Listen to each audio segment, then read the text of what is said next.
بسم اللہ الرحمن الرحیم۔ روزوں کی فدیے کے متعلق ایک بھائی نے سوال پوچھا ہے کہ ایک روزے کا فدیہ کتنا ہے، اور ہم یہ جو فدیہ ہے یہ ایک شخص کو دے سکتے ہیں، اس طریقے سے رمضان میں روزے مکمل ہونے سے پہلے ہم یہ فدیہ ادا کر سکتے ہیں یا نہیں، یہ سارے سوالات ہیں۔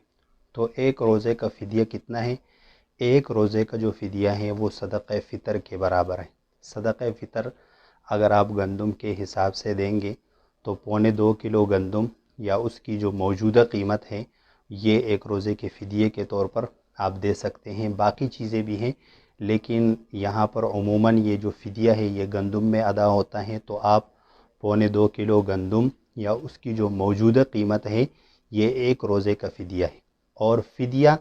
صرف وہ شخص دے سکتا ہے جو ایسا بیمار ہو کہ روزہ رکھنے پر قدرت نہ ہو اور نہ مستقبل میں وہ روزہ رکھ سکتا ہو۔ اگر کوئی شخص ایسا ہے کہ اب وہ فی الحال بیمار ہے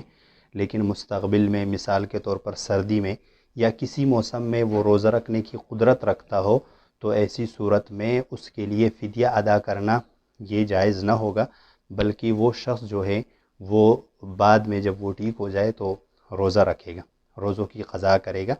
فدیہ صرف وہ شخص دے سکتا ہے جو نہ ابھی روزہ رکھنے پر قادر ہو اور نہ مستقبل میں اس کے صحت کے بارے میں مستقبل میں بھی یہ امید نہ ہو کہ یہ روزہ رکھ سکے گا، تو یہ شخص فدیہ دے سکتا ہے۔ اور